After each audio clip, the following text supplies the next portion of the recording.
May I request the COMSEC to administer the oath of the invited guests and the resource persons?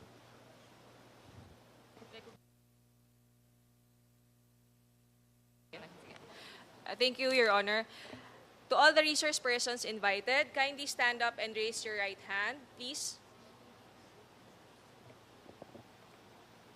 Representatives and resource persons from the Office of the Vice President, COA, and DBM po. Thank you, ma'am.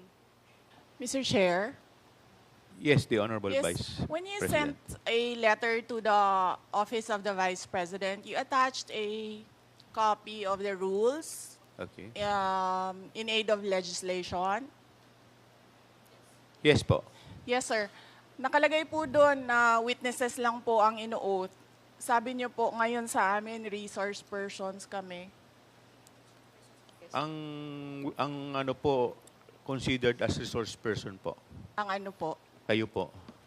Kaya nga po. Yes po. Lahat po ino-oath po.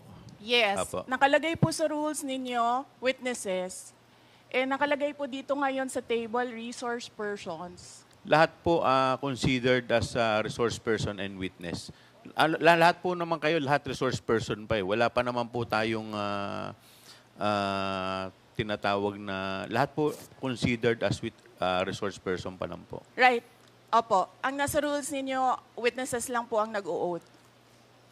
Wala po kayong rules sa resource persons.